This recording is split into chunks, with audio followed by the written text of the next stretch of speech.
Assalamualaikum warahmatullahi wabarakatuh. Perkenalkan, nama saya Muhammad Zidan dari Prodi S1 Manajemen kelas N.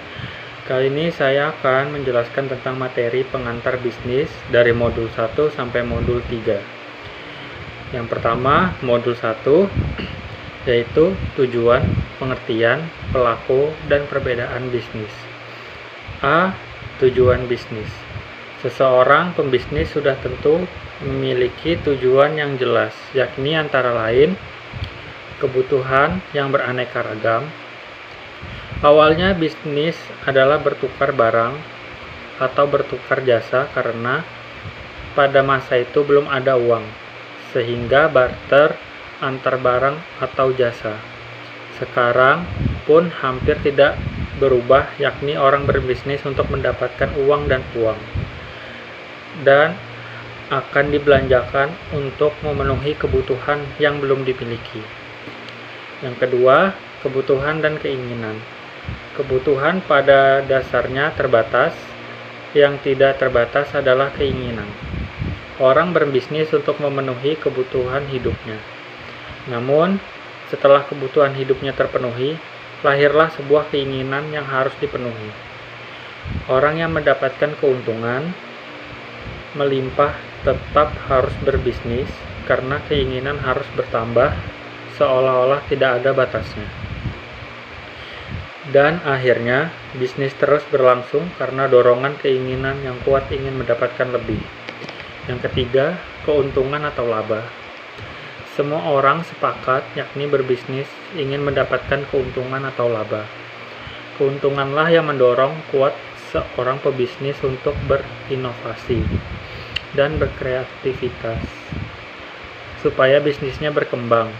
Walaupun sebuah keuntungan itu bukan hanya bentuknya materi maupun uang, namun memberikan pekerjaan kepada orang lain atau membuka lapangan pekerjaan serta dapat mengalokasikan pendapatannya untuk kegiatan sosial.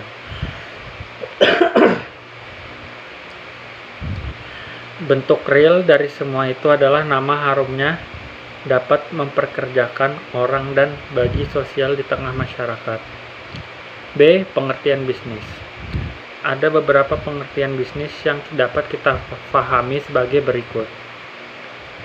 Yang pertama, Hughes dan Kapoor, suatu individu yang terorganisasi untuk menghasilkan dan menjual barang dan jasa guna mendapatkan keuntungan dalam memenuhi kebutuhan masyarakat. Yang ketiga, Brown dan Petrello, suatu lembaga yang menghasilkan barang dan jasa yang dibutuhkan oleh masyarakat.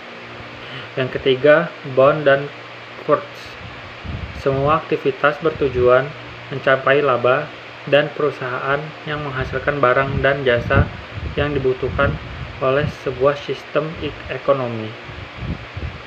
Yang keempat, Alan Afwah, bisnis merupakan sekumpulan aktivitas yang dilakukan untuk menciptakan uang dengan cara mengembangkan dan mentransformasikan sumber daya menjadi barang dan jasa yang diinginkan konsumen. Yang kelima, Mosleman dan Jackson, semua aktivitas yang memenuhi kebutuhan dan keinginan ekonomis masyarakat. Perusahaan diorganisasikan untuk terlibat dalam aktivitas tersebut. Dengan demikian, dapat kita simpulkan bisnis itu adalah suatu usaha individu atau kelompok yang mengembangkan dan mentransformasikan sumber daya yang dimiliki untuk menghabiskan barang dan jasa yang dibutuhkan oleh konsumen sehingga mendapatkan keuntungan laba dengan keinginan tersebut. Yang C. Pelaku bisnis. Menurut Jeff Madura, ada 3 pemegang kepentingan dalam berbisnis atau berusaha. Yang pertama, pemilik. Owners adalah pemilik, atau jika perusahaan benar disebut pemilik saham. Tugas owners adalah organisasi mengelola dan menanggung risiko bisnis, namun ada juga owners yang tidak terlibat dalam pengolahan bisnis, namun tetap menanggung konsekuensinya dari bisnis yang dipercaya kepada orang lain. Biasanya orang seperti itu hanya menyediakan modal. Yang kedua, kreditur. Kreditur atau penyedia pinjaman untuk memulai bisnis. Biasanya lembaga yang dipercaya oleh masyarakat adalah bank atau lembaga sejenisnya yang mau meminjamkan pinjaman, dan yang tidak kalah penting adalah perlindungan yang diakui oleh pemerintah. Dalam berbisnis, lembaga seperti ini sangat dipopulerkan oleh seorang pebisnis yang dibarengi dengan prosedur yang sudah ditetapkan oleh lembaga keuangan tersebut. Yang ketiga, karyawan. Karyawan atau pegawai yang direkrut memiliki peran penting dalam sebuah bisnis, yakni keberlangsungan bisnis itu sendiri. Karyawan harus mendapatkan pelayanan yang baik dari seorang pembisnis. Karyawan nyaman bekerja, secara tidak langsung dapat mendongkrak kemajuan bisnis itu. Tidak banyak sebuah perusahaan mengembangkan sumber daya karyawan, baik itu pelatihan atau training. Hal ini dimaksudkan agar bisnisnya bisa maju, dan pengeluaran terhadap karyawan tersebut merupakan investasi. Terus, yang keempat, penyedia material. Perusahaan manufaktur, keberadaan atau penyedia material atau suppliers adalah sangat penting dan dibutuhkan untuk membantu kelancaran kegiatan proses produksi. Suppliers telat dalam menyediakan bahan baku, maka produksi bisa terganggu sehingga kerjasama antar perusahaan dan supplier harus dibina dengan baik. Yang kelima, pelanggan. Pembelian produk untuk memuaskan kebutuhannya. Tanpa pembeli, bisnis bisa rugi. Puaskan pembeli, maka mereka akan menggunakan barang dan jasa kita lagi. Bahkan dapat menularkan informasi baik tentang kelebihan bisnis kita, sehingga orang lain menjadi pelanggan baru kita.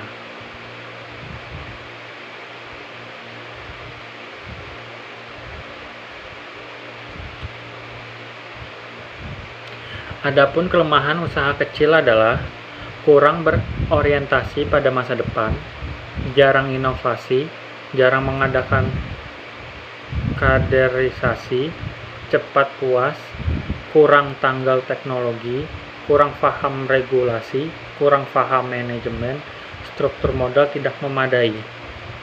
Lanjut, saya akan memasuki ke modul 2, yaitu tanggung jawab sosial perusahaan.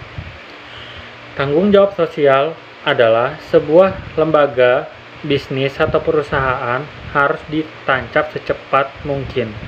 Dan etika bisnis memberikan rambu-rambu kapan harus berhenti, atau dengan kata lain, mana yang boleh dan mana yang tidak boleh.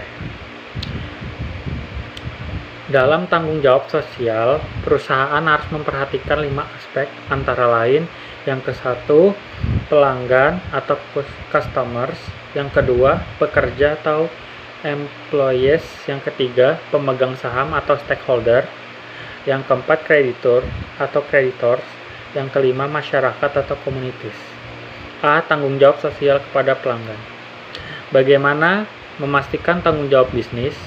Yang pertama, tetapkan kode etik. Yang kedua, monitor keluhan pelanggan. Yang ketiga, memperbolehkan umpan balik pelanggan. Bagaimana tanggung jawab pemerintah? Yang pertama, peraturan keamanan produk. Yang kedua, peraturan perikanan. Yang ketiga, peraturan persaingan industri. Tanggung jawab sosial kepada kerja. Yang pertama, memastikan tidak ada diskriminasi. Yang kedua, kesamaan kesempatan, tidak ada sara. Yang ketiga, keluhan prosedur kode etik undang-undang ketenaga kerjaan. Tanggung jawab sosial kepada kreditur. Jika suatu perusahaan ada masalah keuangan dan tidak dapat memenuhi kewajiban, maka perusahaan wajib memberitahukan kepada kreditor dan biasanya kreditor tersebut memperpanjang jatuh tempo pembayaran serta memberikan vonis dalam mengatasi masalah keuangan. 1. Kewajiban keuangan. Kedua, informasikan kreditur jika mempunyai permasalahan keuangan. Tanggung jawab sosial kepada pemegang saham.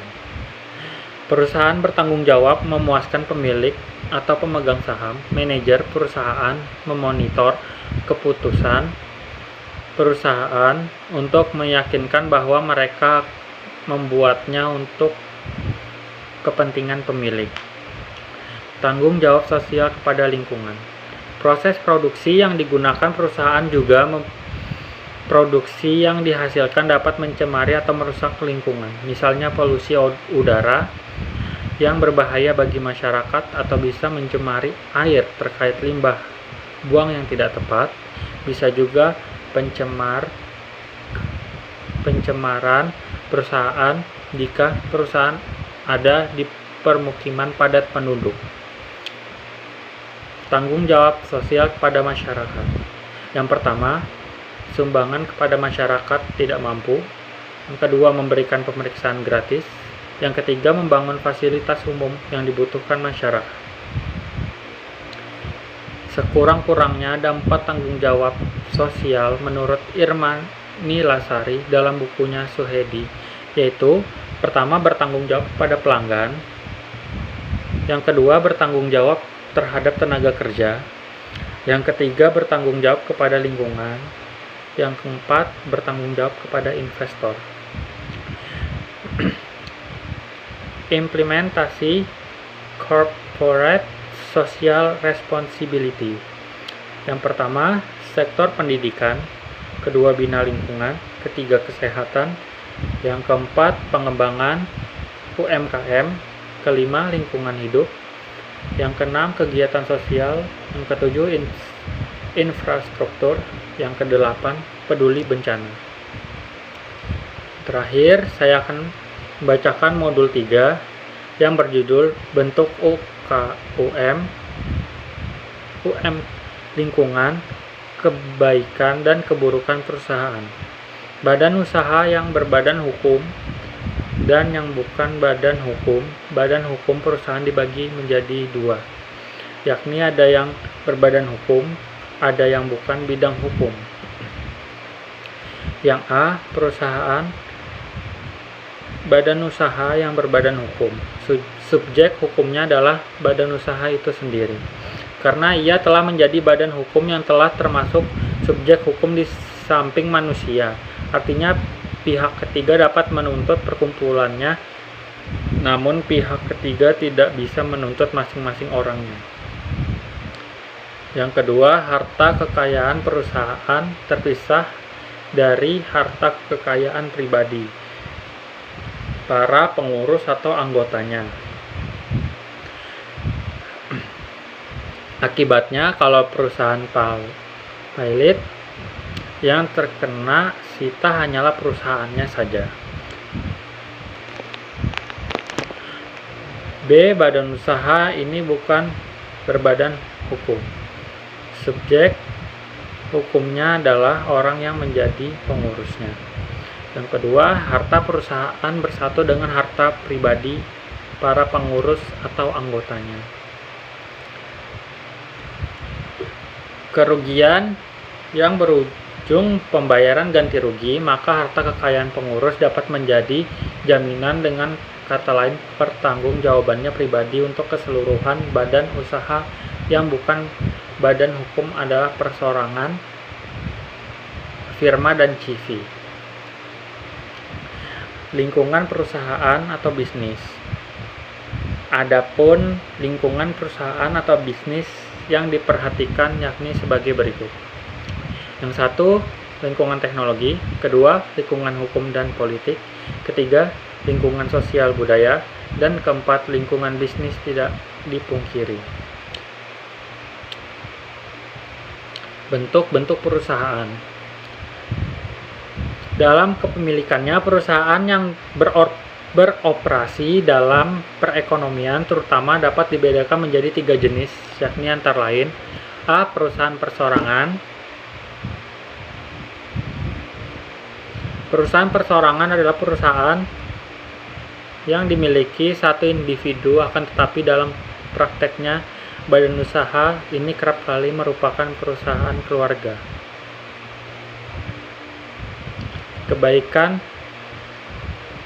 Keuntungan perusahaan perseorangan yaitu: pertama, mudah didirikan; kedua, modal memulai usaha kecil; ketiga, pengolahan fleksibel dan bebas; dan keempat, kerahasiaan usaha terjamin.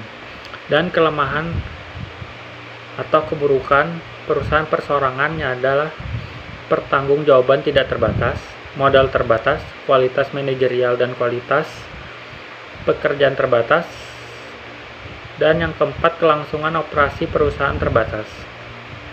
Yang B, perusahaan perkongsian atau partnership. Perusahaan perkongsian pada umumnya tidak banyak berbeda dengan perusahaan perseorangan. Keuntungannya yang pertama, lebih banyak modal dapat dikumpulkan; yang kedua, lebih banyak keahlian yang diperoleh; yang ketiga, umur usaha lebih panjang. Dan perusahaan perkongsian masih terdapat masalah tanggung jawab yang tidak terbatas, tapi ini berlaku hanya general partner yang harus membayar semua utang perusahaan. Keburukan untuk membuat perjanjian kerjasama dan perusahaan perseroan terbatas. Kepemilikan usaha dan kebaikan perusahaan perseorangan terbatas, yaitu tanggung jawab terbatas, saham perusahaan mudah ditunaikan; tanggung jawab terbatas, pemilik saham hanya bertanggung jawab terhadap nilai saham yang lebih mudah memperoleh modal; dan yang terakhir, pengelolaannya lebih profesional. Keburukan perusahaan perseorangan terbatas yaitu pendiriannya lebih kompleks, 2 kali pembayaran pajak, peraturan yang harus dipatuhi lebih banyak, suka merahasiakan perusahaan, dan dapat mengurangi motivasi kerja Cukup sekian dari saya. Mohon maaf apabila ada salah kata. Wassalamualaikum warahmatullahi wabarakatuh.